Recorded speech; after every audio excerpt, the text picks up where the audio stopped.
ভিন্ন মাসের ষষ্ঠী তিথি ভিন্ন নামে পরিচিত। এক এক ষষ্ঠী ব্রতের আচার এবং পালনও এক এক রকম হয়। ষষ্ঠীর নাম পরিবর্তনের সঙ্গে তার আচার এবং পালনের রীতির পরিবর্তন হতে দেখা যায়। তেমনি মাঘ মাসের শুক্লপক্ষের ষষ্ঠী তিথি পালিত হয় শীতল ষষ্ঠী, শিল ষষ্ঠী বা গোটা ষষ্ঠী নামে। শীতল ষষ্ঠী অর্থাৎ এই দিনে ঠান্ডা খাবার বা আগের দিনে রান্না করে রাখা খাবার খাওয়ার রীতি আছে। শিল ষষ্ঠী অর্থাৎ এদিন শিলকে মা ষষ্ঠী দেবী হিসেবে পুজো করার রীতি, তাই এই দিনকে শিল ষষ্ঠীও বলা হয়। গোটা ষষ্ঠী বলার কারণ হলো এদিনে রমা কলাইয়ের সঙ্গে গোটা সবজি রান্না করে এই দিন মা ষষ্ঠীকে নিবেদন করা হয়। স্থান ভেদে যদিও এই রীতির পরিবর্তন হয়, রীতির বা নামের যাই পরিবর্তন হোক না কেন, ষষ্ঠী তিথি পালনের উদ্দেশ্য কিন্তু একটাই, সন্তানের মঙ্গল কামনা। তবে জানেন কি এই শীতল ষষ্ঠী ব্রত আসলে কি? কেনই বা এই শীতল ষষ্ঠী ব্রত পালন করা হয় সরস্বতী পুজোর পরের দিনে? এই শীতল ষষ্ঠী ব্রতের সম্পূর্ণ আচার নিয়ম এবং সময়সূচি সম্পর্কে জানতে হলে অবশ্যই ভিডিওটি স্কিপ না করে শেষ পর্যন্ত দেখতে থাকুন। নমস্কার বন্ধুরা, অজানার পথের নতুন পর্বে আপনাদের সকলকে স্বাগত জানাই।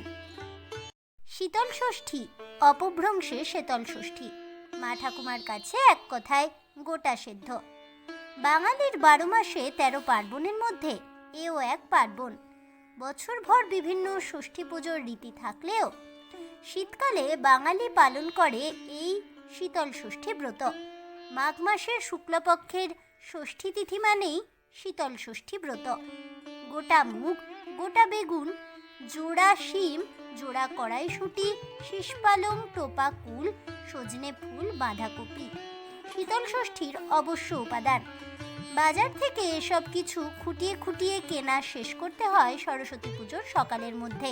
তারপর সন্ধে নামলেই উনুন জেলে বা গ্যাসের ওভেন ধুয়ে মুছে সাফ করে তাতেই রান্না শুরু হয়। বিশাল হাঁড়িতে বসে এই গোটা সেদ্ধ। গোটা সেদ্ধ এর নাম হয়েছে কারণ হাঁড়িতে যা কিছু পড়ে তার সবই থাকে গোটা গোটা, অর্থাৎ গোটা বেগুন, গোটা জোড়া শিম, গোটা কড়াইশুঁটি। এসব গোটা সেদ্ধ হলে হাঁড়ি নামিয়ে আগুনে বসবে ভাত। তারপর একে একে আলু, সজনে ফুল ভাজা, টোপাকুলের চাটনি, সঙ্গে লুচি, বাঁধাকপির তরকারি সব রান্না শেষ হলে সেগুলোকে আলাদা জায়গায় ঠান্ডা অবস্থায় রাখা হয়। সারা রাত সেসব রান্না রাখা থাকে। সরস্বতী পুজোর পরদিন সকালবেলা তিথিগতভাবে ষষ্ঠী থাকতে থাকতেই হয় এই শীতল ষষ্ঠী ব্রত পালনের পুজো। তারপর হয় বাড়ির শিলনোড়ার পুজো। ফুল প্রসাদ দিয়ে শিলনোড়ার পুজো দিয়ে দইয়ের ফোঁটা দেওয়া হয় শিলনোড়ার গায়ে। পুজো শেষে সেই দই আগের দিনের রান্না করা খাবারের ওপরেও ছিটিয়ে দেওয়ার রীতি আছে কোথাও। এবার ওই ঠান্ডা খাবার খাওয়ার রীতি রয়েছে। এদিন কিন্তু প্রথাগতভাবে সকাল থেকে আগুন জ্বলবে না। অনেকটা অরন্ধনের মতো এই পার্বণ হয় সরস্বতী পুজোর পরদিন। বেশ একটা অন্যরকম আবহ তৈরি হয় চতুর্দিকে। তবে এই পার্বণ মূলত দেশীয়দের মধ্যে প্রচলিত। ঠান্ডা রান্নার একদম অন্যরকম স্বাদ হয়। সেই সঙ্গে বাপ ঠাকুরদাদার মেনে আসা এই প্রথাকে আরও একবার আত্মগর্ব হিসেবে চালিয়ে নেওয়া হয় আর কি। শীত বিদায় নিচ্ছে, আসছে বসন্ত। এই সময়ে শরীরের পক্ষেও গোটা সেদ্ধর ভূমিকা অপরিসীম। আসল কথা হলো সংস্কৃতিকে ধরে রাখা। প্রতিটি প্রজন্মের এক অলিখিত দায়িত্ব হলো এই গোটা সেদ্ধর রীতি পালন। শীতল ষষ্ঠীর দিন বাঙালি বাড়িতে উনুন জ্বলে না, মানে এই দিনে রান্না পুরোপুরি বন্ধ। বাঙালি বাড়িতে এদিন অরন্ধন পালন হয়। অনেকে মনে করেন শীতল খাদ্য গ্রহণের রীতির পিছনে রয়েছে বিজ্ঞানসম্মত এবং সামাজিক ব্যাখ্যা। বসন্ত পঞ্চমী সাধারণত হয় শীত ও বসন্তের মাঝামাঝি সময়ে। এ সময় শরীরে রোগ জীবাণু বাসা বাঁধতে শুরু করে, তাই এই দিন গোটা সেদ্ধ খাওয়ার রীতি প্রচলিত আছে বলেই মনে করা হয়। গোটা মুগ, বকড়াই, গোটা শিম, গোটা আলু, রাঙা আলু, কুলি বেগুন, কড়াইশুঁটি, পালং শাক এগুলি লবণ আর লঙ্কা দিয়ে সেদ্ধ করা হয়ে থাকে। অনেকে এর মধ্যে গোটা মশলা দেন, তবে বেশিরভাগই কোনো মশলা না দিয়েই গোটা সেদ্ধ তৈরি করেন। সরস্বতী পুজোর পরদিন সকালে ষষ্ঠী তিথি থাকতে থাকতেই হয় ষষ্ঠী পুজো।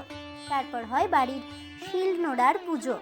ফুল প্রসাদ দিয়ে শিলনোড়ার পুজো করার পরে দইয়ের ফোঁটা দেওয়া হয় শিলনোড়াতে, এবং সেই দইয়ের ফোঁটা আবার সন্তান সন্ততি এবং বাড়ির সকলের কপালেও লাগানো হয়ে থাকে মঙ্গল কামনার উদ্দেশ্যে। শীতল ষষ্ঠী পালনের পেছনে বৈজ্ঞানিক কারণও রয়েছে। বসন্ত পঞ্চমী থেকেই শীতের অবসানে আগমন হয় বসন্ত ঋতুর। ঋতু পরিবর্তনের এই সময়টাতে নানা রকম রোগ ব্যাধির প্রাদুর্ভাব দেখা যায়। বিশেষ করে বসন্ত রোগ অর্থাৎ পক্স এই সময় আগেকার দিনে মারাত্মক আকার ধারণ করত। এইসব অসুখের জীবাণু মারতে হলুদের ব্যবহার করা হতো এবং রোগ প্রতিরোধ শক্তি বাড়াতে এই সময় তাই এই গোটা সেদ্ধ দারুণ স্বাস্থ্যকর। এবার চলুন জেনে নেওয়া যাক এবছর অর্থাৎ 2026 সালে এই শীতল ষষ্ঠী ব্রত কবে পড়েছে তার পূর্ণাঙ্গ সময়সূচি সম্পর্কে। শীতল ষষ্ঠী ব্রত পালিত হবে আগামী 24শে জানুয়ারি 2026 শনিবারে। শীতল ষষ্ঠীর তিথি শুরু হচ্ছে আগামী 9ই মাঘ 1432, ইংরেজির 23শে জানুয়ারি 2026 শুক্রবার মধ্যরাত্রি 1:48 থেকে। এই ব্রত থাকবে পরদিন অর্থাৎ 10ই মাঘ 1432, ইংরেজির 24শে জানুয়ারি 2026 শনিবার মধ্যরাত্রি 12:40 পর্যন্ত। তাই উদয় তিথি অনুসারে শীতল ষষ্ঠী ব্রত পালিত হবে আগামী 10ই মাঘ 1432, ইংরেজির 24শে জানুয়ারি 2026 শনিবারে। আজ এ পর্যন্তই। তাহলে বন্ধুরা, শীতল ষষ্ঠী ব্রত আসলে কি এবং এই শীতল ষষ্ঠী ব্রত কেন পালন করা হয়, শীতল ষষ্ঠী ব্রতের পূজাবিধি এবং এই শীতল ষষ্ঠী 2026 সালে কবে পালিত হতে চলেছে তার পূর্ণাঙ্গ সময়সূচি সম্পর্কে জেনে আপনাদের কেমন লাগলো অবশ্যই আমাকে কমেন্টে জানাবেন। ভিডিওটি ভালো লেগে থাকলে লাইক শেয়ার করতে ভুলবেন না। আমার চ্যানেলের নতুন বন্ধু হয়ে থাকলে চ্যানেলটিকে সাবস্ক্রাইব করে দেবেন। পাশে থাকা বেল বাটনটি প্রেস করে রাখবেন নতুন ভিডিওর নোটিফিকেশন পাওয়ার জন্য। ফিরে আসছি পরবর্তী ভিডিও নিয়ে।